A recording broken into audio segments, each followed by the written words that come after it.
I hate bad foster parents. Hate is a strong word.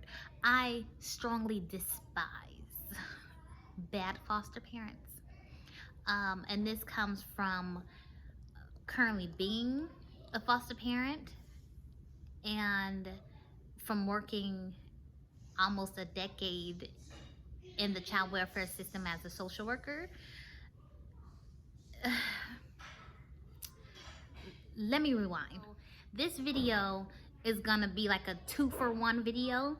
I'm gonna talk about how I despise bad foster parents, and then I'm going to give an update on my current placement situation, which is 5 children, 5 and under. And in full disclosure, for those of you who are new here, my name is Tephaney. Hi, welcome. For you guys who are coming back, that's part of the tribe. Hey, what's up? I got a baby on my lap, so if I keep looking down, that's because I'm trying to, multitask. I got a baby on the sofa over here napping. Got one in my lap nap. I'm not gonna do any of this over because I gotta utilize my time wisely. So I got a baby on the sofa over here that's napping. I got a baby in my lap that's napping. I got 3 that's supposed to be quiet back there playing quietly, or they're gonna take a nap, but you'll probably hear them and all their shenanigans. So I'm gonna give an update on the placement of 4 of them are foster children. One of them is my adopted son. So 5 and under, that's what I mean. So let's start with why I'm suddenly saying I just can't stand bad foster parents. I always couldn't stand bad foster parents. Because what is the point in taking children who have been traumatized and been through so much already into your home just to mistreat them, abuse them, neglect them, and or not properly provide for them? Foster children are not your come-up system. They're not meant to pay your bills and for you to live a good life while they eating top ramen and hot dogs and wearing, nothing wrong with the thrift store, but not even good clothes from the thrift store, holy clothes. And that's what I'm kind of getting the residual of, where I have a 2-month-old baby in my care that I've had now basically his whole life. And his siblings, he has 7 siblings. They call me about 3 of them to take them into my home temporarily as they're going to transition to their grandparents. So they came to my home, and I'm gonna put up a picture of what the children were sent with. As you see on the picture that I'm posting, this is what they arrived with. So they had been at this former foster parent's home 4 months? They had been in this woman's care 4 months. And where I'm at in California, foster care stipend payments are minimally $1,000 per child. So she was getting $3,000 per child a month for 4 months. And you mean to tell me that you sent them in trash bags and store bags? You couldn't even get them some suitcases? Yeah, that's what we're doing. And when I went through the clothes, all of the clothes, my agency, my foster family agency, my FFA, specifically in our contract says we cannot shop at like the Goodwill or thrift stores, that we have to buy all brand new attire for the kids, and we have to spend a minimum amount each month on the children for new wardrobe, underwear, shoes, necessities, etc. In addition to like their personal toiletries and such. That clearly had not been done. So I'm like, what did you do with the money that you were getting from these kids? I'm not sure, but these baby shoes, the shoes that they walked in here with, I said, I feel some type of way as a foster parent. That what I'm trying to say is I can't stand bad foster parents who are just in it for the money and aren't actually doing right by the kids. And I just feel like, please don't get into this if you're just doing it for the money. I think I'm just gonna leave it at that. So when my 2-month-old infant was placed with me, he was a week old. This is what he was dropped off with by the county. Just this little tub.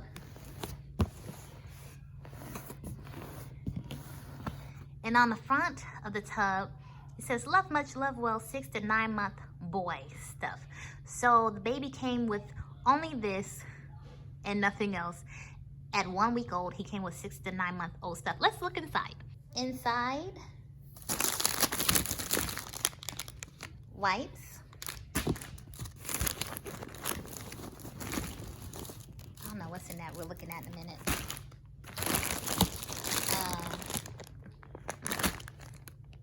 Some lotion and some wash and shampoo.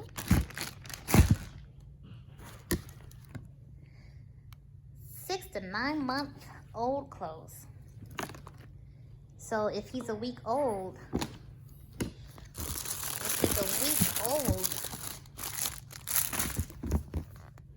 what is this? 6 to 9 months.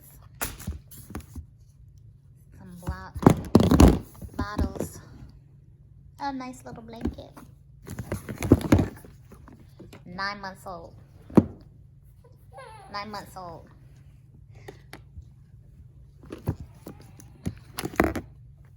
What? 6 to 12 months socks.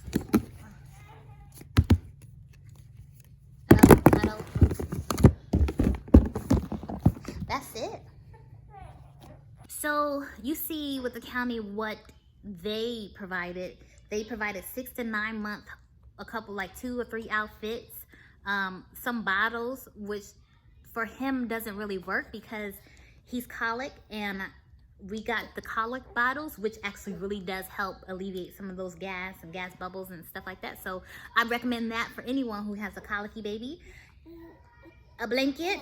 What else was in that bottle? A blanket,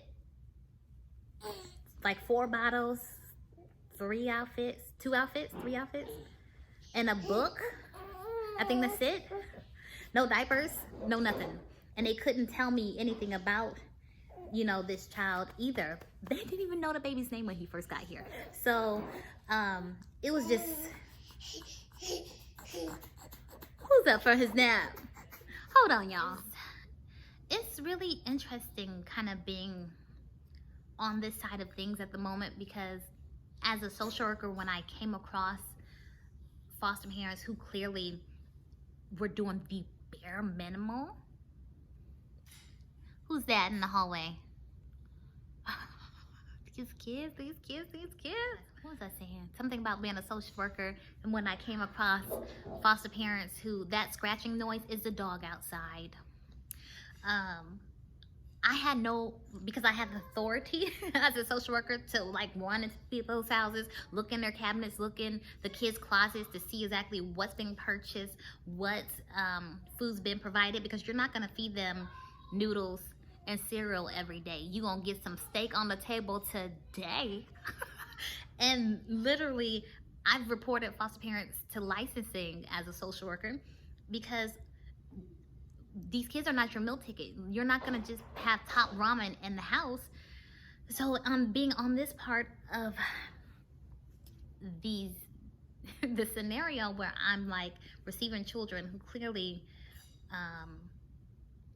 were probably just seen as a meal ticket, and not being able to like roll up on her and do something like fix it. I'm bothered.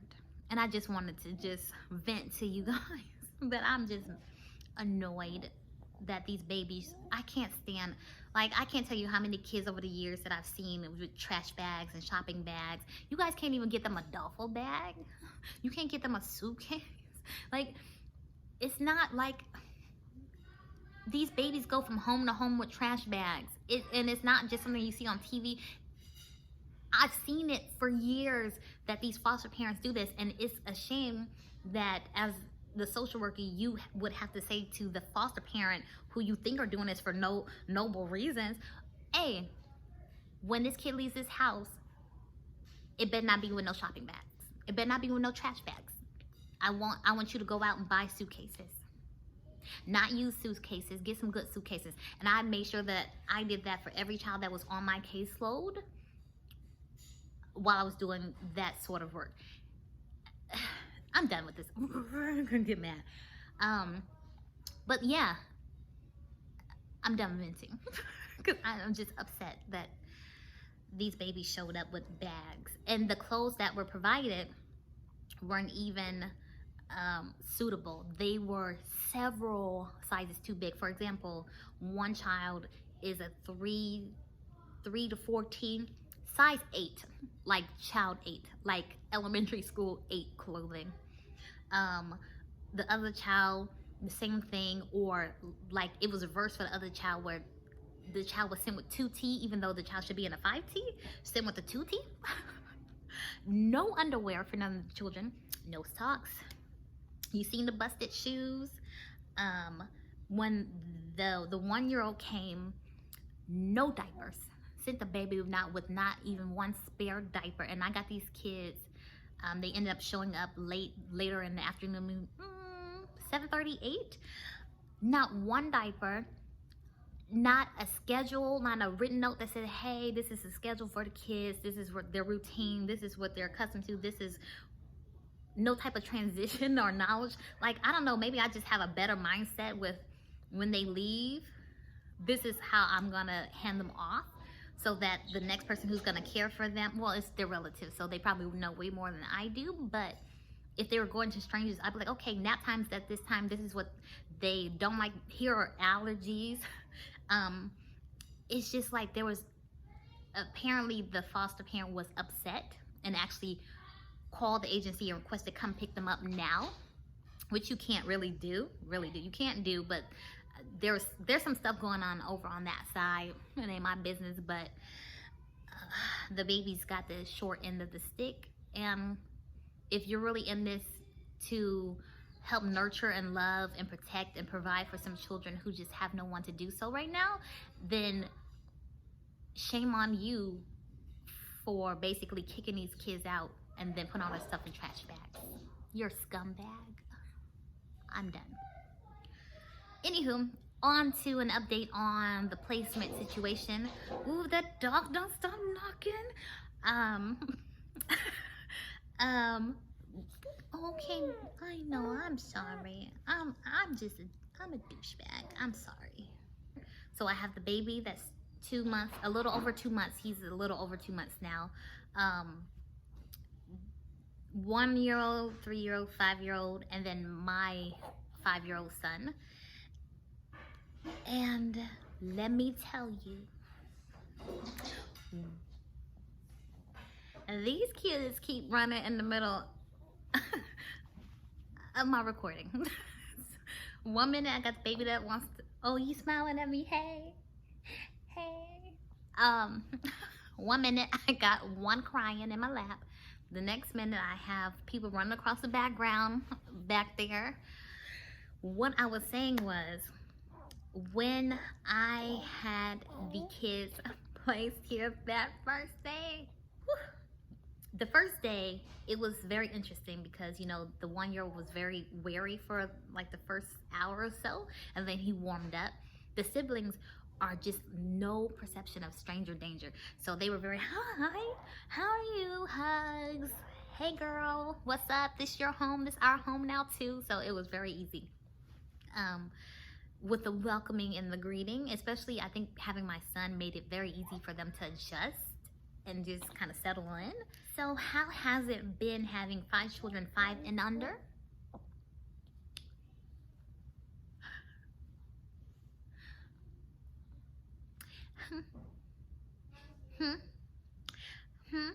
Let me just start by saying I don't recommend it. I'm gonna, no. 0, 1, 3, 5, and 5, no. As a single adult female, maybe it's just not for me, but I don't think I'm gonna ever put myself in the predicament such as this again. While right now we have finally, like, the dust has settled, I see the light. I had a frightening, like the first 3 days I was terrified. Excuse you, don't be farting on camera. I was terrified. When I say I was scared, I was scared. I was really strongly thinking to myself, oh my God, what did I get myself into? I know, like, I was like, I know that I wanted to take in the baby siblings because I knew that it was temporary. I would never, you know, at this point in my life, adopt 4 additional children. So I have 5 children by myself, 5 young children. That's what it is. They're not self-sufficient. um, so when I say it was terrifying, oh my God. I'm gonna give you a little glimpse because I tried to start recording because I think there's this glamour, like adoption and foster care adoption can be so glamorous. And that's not reality. That is not the reality. Spoken as a social worker, spoken as a foster parent, it's not always peaches and cream. You're not gonna get like the most well-behaved children because that's not the case here. And they're gonna come and be on P's and Q's, and it's just gonna be, you know, Jesus flowing through the atmosphere and everybody's on their hallelujah. That is not the case a lot of the time. And that was not the case this time. There was a lot of redirection. Still to this day, I'm doing a lot of redirection, but at least now we're on a schedule. They are learning manners, boundaries, appropriate consequences, and it is a lot because I am only one person. And if you do right by these babies, then yes, there is a huge sacrifice that I'm currently making. It's currently called personal time. It's non-existent. I don't have none. Okay? Last time I had any time to myself was never. No, well, I think before they got here. By they, I mean all of them.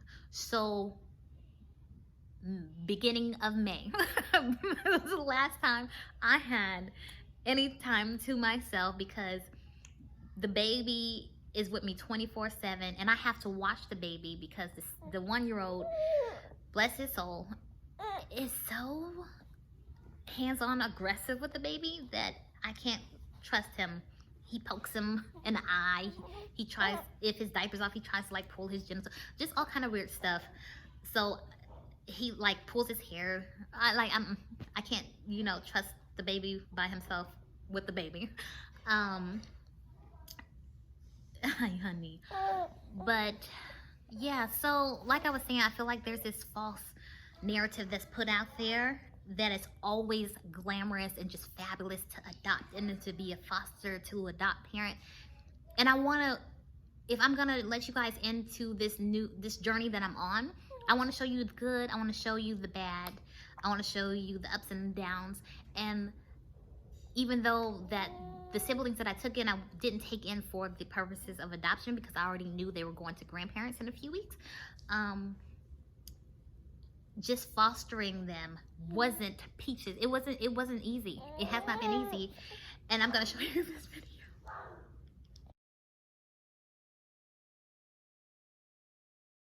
Let's have a real conversation about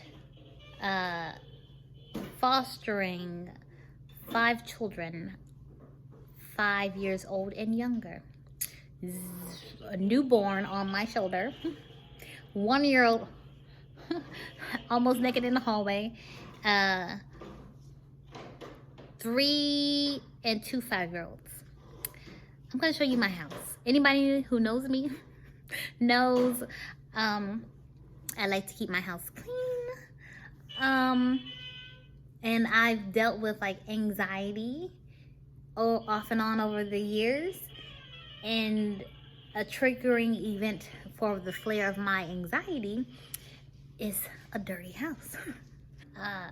Let me show you what the current state of my home is. Look at this.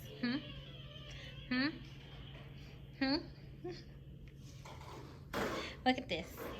Trash everywhere. What has happened is we had breakfast this morning and then immediately went to the store because it's 107 degrees today. I'm trying to beat the heat. And then we grabbed McDonald's to come home to eat. At the store, we purchased some items such as toys, which would explain all the boxes and wrappers and paint, freaking just everything on the floor, and some clothes. There are just piles of clothes in here in general because their last foster parents sent them with clothes that are too big or significantly too small, so they don't fit anyway. So I need to donate those to Goodwill because I feel like a lot of the postings on YouTube when it comes to foster to adopt from the foster care system are all glamorous. So I'm gonna show you some unglamorous moments, especially when you're parenting 5 children, 5 and under. It's not always golden, such as today. The trash just continues, really. This all happened in a matter of hours. All happened in a matter of hours. There's poop somewhere in one of these cartons. It's so bad I haven't even showered yet, and it's basically, what, almost 6 p.m.?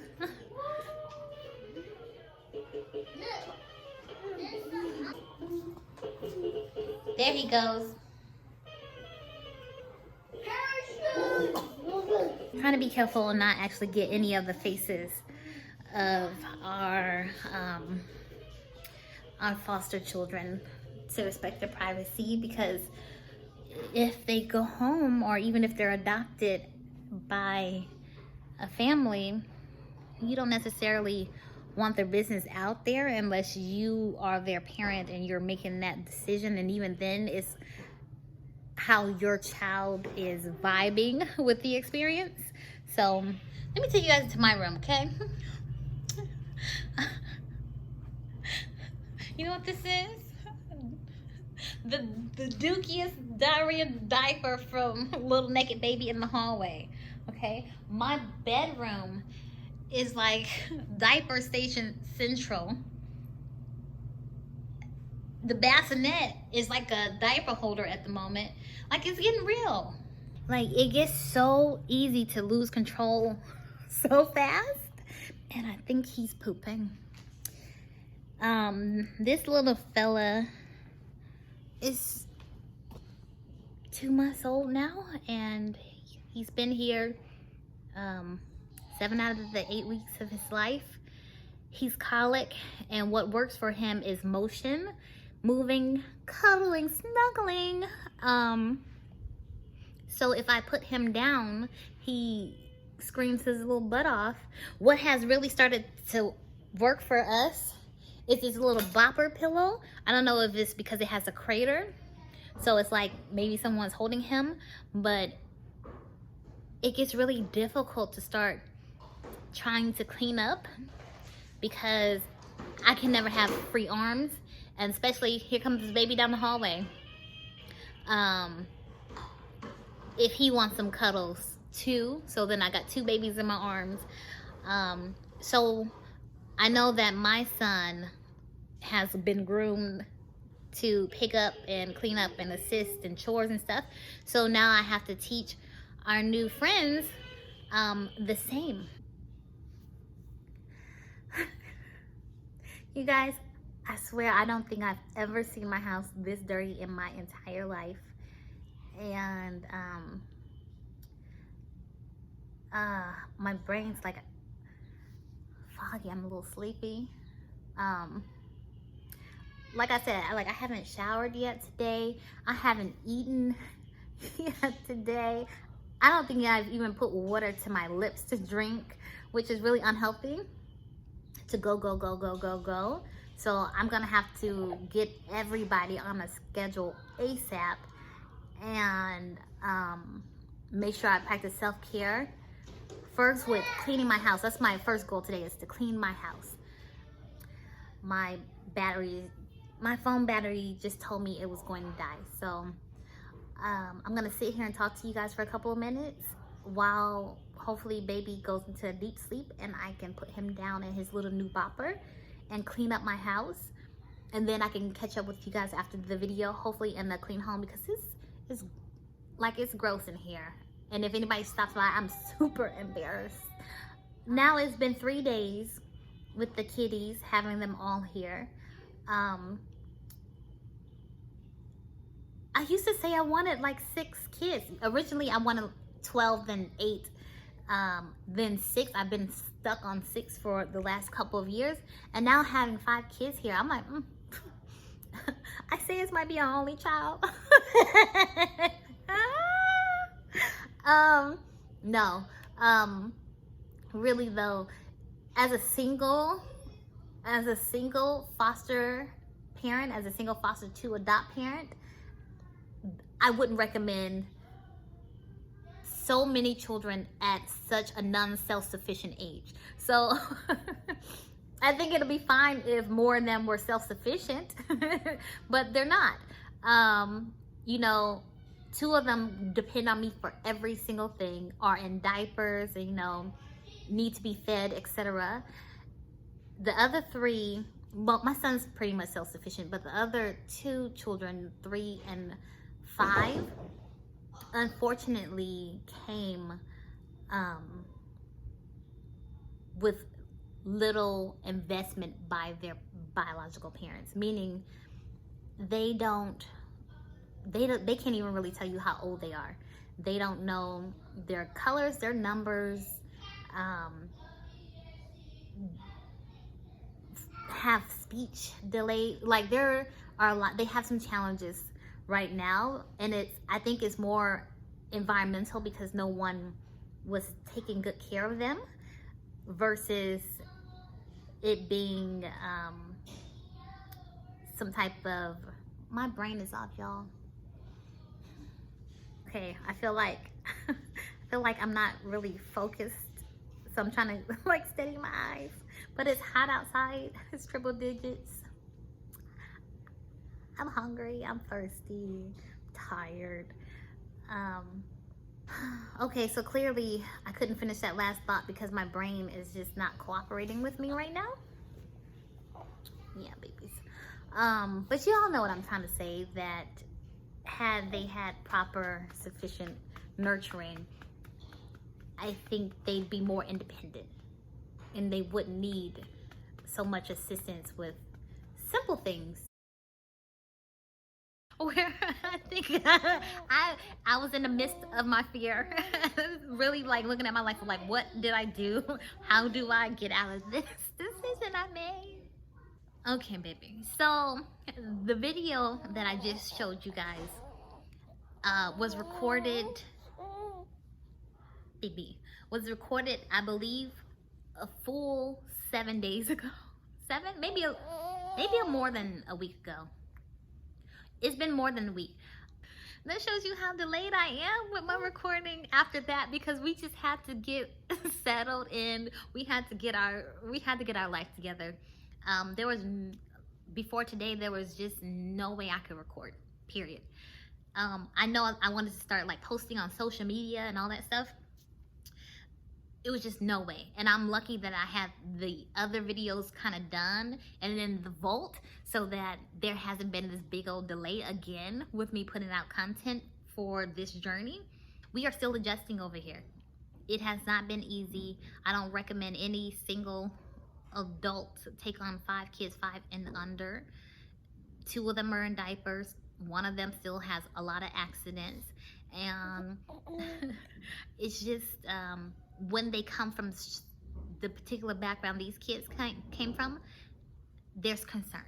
They present with concerning behaviors that I wish I could talk with the social worker about, but I don't know if it's the pandemic or just the agency of the county, not my foster family agency social worker. My FFA social worker is amazing. Hey girl, hey, if you watch this, but she doesn't.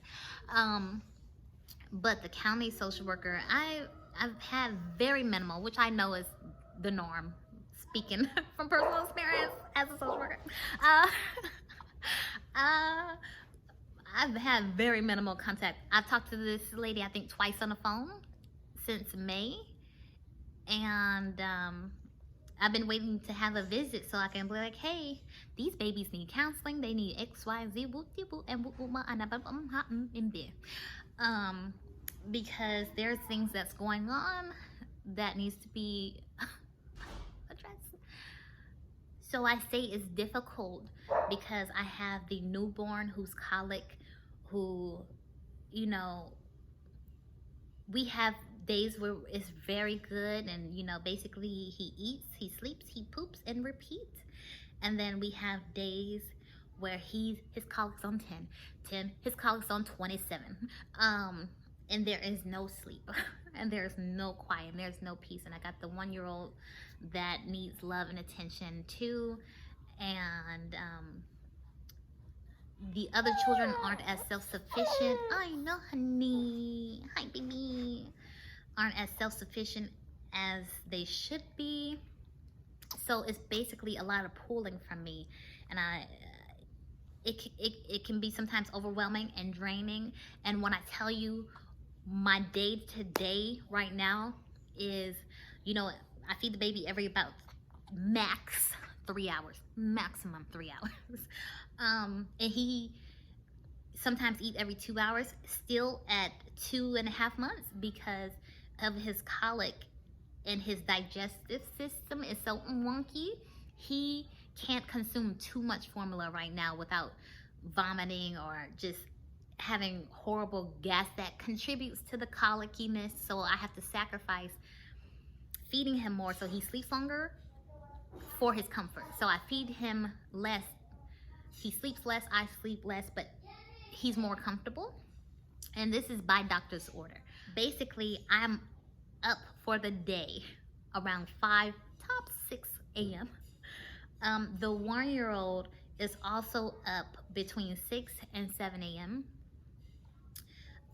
I'm up from the time that I open my eyes, well, from the time that the 1-year-old opened his eyes until 10 to 11 o'clock at night.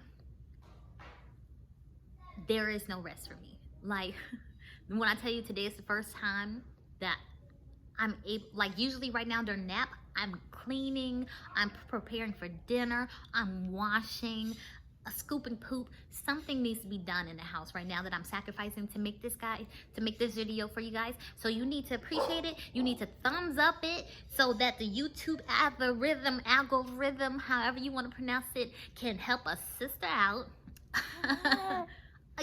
Right? And no, really, there's always something to be done.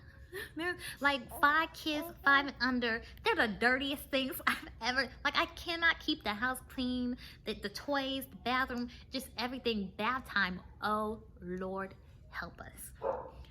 When you have to bathe so many kids, Jesus, take the wheel.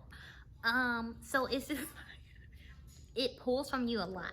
So I would not recommend it for any one single adult to ever have 5 kids, 5 and under, long term, because you will do a lot of sacrificing, and if you don't have the heart and the passion for it, then you set yourself up to really kind of do wrong by these kids, and I wouldn't want that for them or for anybody else. Nala hush. So currently I'm on minimal sleep. I usually do not even get my first meal or even a sip of water till nap time. So usually during this time right now is when I'll have my first meal of the day, and they take nap around 1 o'clock. This is where I usually have my first meal, my first drink. I'm thirsty, you guys. I'm making this video for you. You better like it. Thumbs up. Leave me a comment. Just put some emojis down if you ain't got nothing to say. Okay, just let me know that you're still here after this long video is coming out. And I'm supposed to post today, right, Teph? Yeah. I'm making it now, and I'm gonna post it later on tonight. But it was just to check in and say I finally see the rainbow. I finally see the light. It has been terrifying. It was that first 3 solid days I was fearful. By day 4, I seen a hint of the rainbow. Day 5, a little bit more, I came hopeful, like, okay, I can do this. Okay, we can do this. We got this. And we've been able to just manage and get on good ground since. So I'm feeling good. The kids are doing well. You guys out there who are getting ready to go through the process or actually in the foster adopt stage, would you ever do this? 5 under 5? Let me know. Drop me a line down below. Otherwise, I will check in with you guys in a couple of days. Do not forget to subscribe.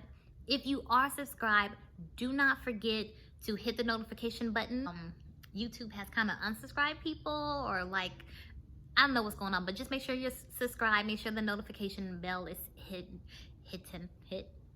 Lord, my brain has had enough for the day already. I'll be looking forward to bedtime. Night night. You ain't gotta go to sleep, but you gotta lay down 9 o'clock sharp. Well, technically, I try to have them clean up by 8. Like, clean up all the toys so that at 8:30 everyone's laying down and sleep by 9. You ain't gotta go to bed. Your eyes ain't even gotta close. But at 8:30, don't you get out these sheets. And on that note, later.